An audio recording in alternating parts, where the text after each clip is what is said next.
Before the sun rises, Cairo makes a choice. It chooses to begin again.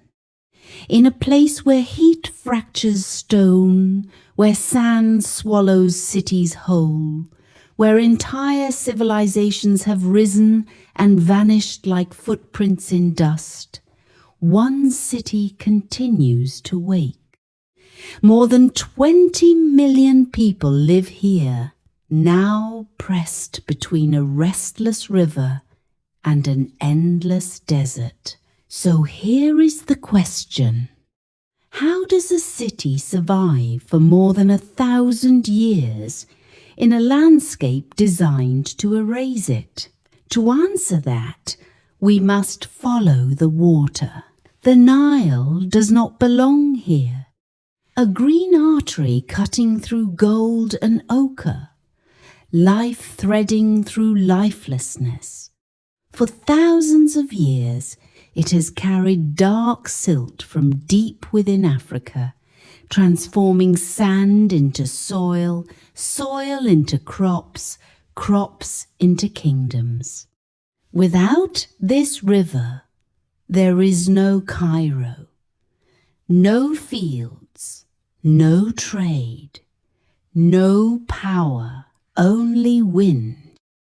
Ancient Egyptians measured the Nile's rise with stone markers carved along its banks.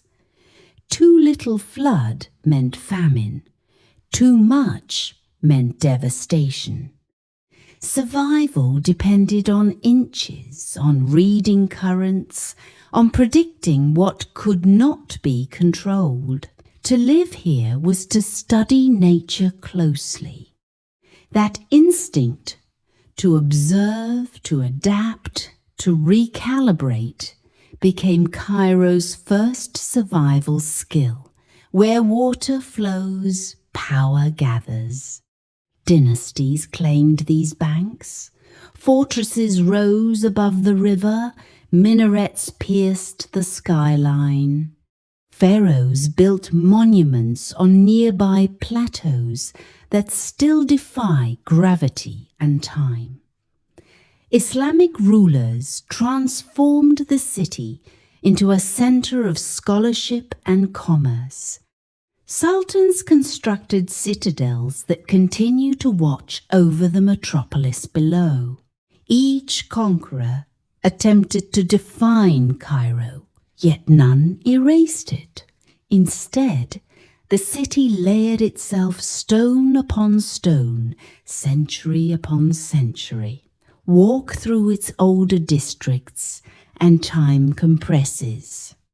A carved wooden balcony leans over a narrow alley. Stone walls carry the polish of countless passing hands. The call to prayer echoes across rooftops, shaped by 1,000 different rulers. History is not sealed away here. It coexists, but survival is not the same as stability. The greatest pressure on Cairo is not invasion, it is growth. Every year, the city expands. Concrete advances into sand. Highways coil across rooftops. Towers of glass rise beside buildings that have stood for centuries. Nearly 1 million new residents arrive within just a few years. From above, Cairo appears almost improbable, a vast human mosaic pressed against infinite desert. At its outer edge, apartment blocks end abruptly. Beyond them, dunes stretch outward without limit. The desert waits. It has swallowed settlements before. So why does Cairo continue to push outward? Because survival here has never meant standing still. It means moving faster than collapse. At dawn, in a narrow side street, A baker slides flatbread into an oven glowing orange against dim light. The scent of yeast and heat fills the air. Within minutes, bread will pass from hand to hand, sustaining dozens of families. Along the riverbank, a fisherman casts his net into water, reflecting the pale sky. Behind him, the skyline rises in layered silhouettes, cranes, towers, minarets. In crowded markets, brass is hammered into shape with rhythmic precision. Sparks flicker. Spices form colored pyramids. Voices negotiate price and pride in practiced cadence. These are not grand monuments. They are daily acts of continuity. And continuity is resilience. Cairo's true strength is not carved in limestone. It is repeated every day by millions of individuals performing necessary tasks. Yet, repetition now meets unprecedented strain. The Nile still flows, but it must now sustain more lives than at any point in history. Water systems stretch to meet demand. Pumps push relentlessly beneath streets. Pipes carry lifelines through a city that never stops growing. Traffic compresses movement into constant sound. Heat radiates from asphalt and concrete, intensifying summer temperatures that already push beyond 40 degrees Celsius. Upstream, massive dams alter the river's ancient rhythm.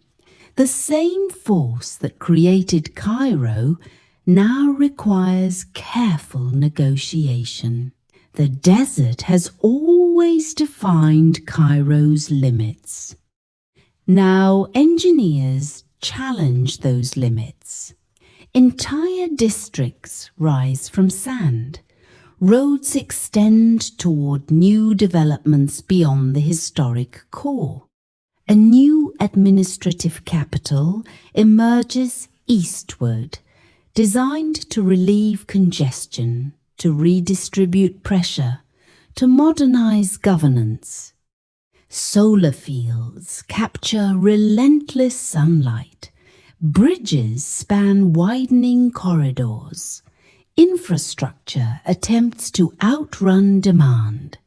The landscape that once threatened erasure becomes a canvas for expansion. But expansion carries risk. If growth outpaces resources, if water becomes scarce, if inequality deepens, even resilient cities can fracture. So, how does Cairo avoid that fate? Remember the question. How does a city survive for more than 1,000 years in a landscape designed to erase it? It survives by refusing rigidity. When the Nile's natural floods became unpredictable, engineers constructed dams to regulate flow. When trade routes shifted across continents, Cairo adapted its economy. When population surged, neighborhoods expanded vertically and outward. The city does not rely on a single era for identity. It evolves. At midday, the sun bears down on rooftops and satellite dishes. Laundry lines stretch across narrow alleys. Children weave through traffic with practiced agility. Life compresses into dense geometry. Yet, as evening approaches, the city softens. The sky deepens from amber to violet. The river reflects fading light like molten glass. Traffic noise dissolves into distant murmur. On rooftops, families gather to catch the evening breeze. Tea is poured, stories are exchanged. Pigeons arc across the skyline before settling into shadow. From above, city lights trace the Nile like a luminous artery. The desert remains patient. The river remains constant. Between them, Cairo negotiates its existence daily, deliberately. Its survival is not dramatic. It is procedural. Millions of micro-adjustments made each day. A shopkeeper adapting prices, an engineer reinforcing infrastructure, a farmer upstream monitoring water levels, a parent navigating opportunity in a crowded metropolis. Layer by layer, pressure becomes structure. Cairo does not discard its past. It builds upon it. Ancient pyramids still stand at the city's edge, reminders of ambition carved in stone. Yet the city's true monument is less visible. It is motion. It is the continuous decision to adapt rather than surrender. And so, before the sun rises again, ovens will be lit. Boats will slip quietly onto water. Construction will resume at the desert's edge. The desert will wait, as it always has. The river will flow, as it always will. And Cairo, vast, restless, enduring, will once more choose to begin again. Not through defiance, not through nostalgia, but through evolution. In a landscape that erases the unprepared, this city has learned a different strategy. It bends, it expands, it integrates, and for over 1,000 years it has refused to fade.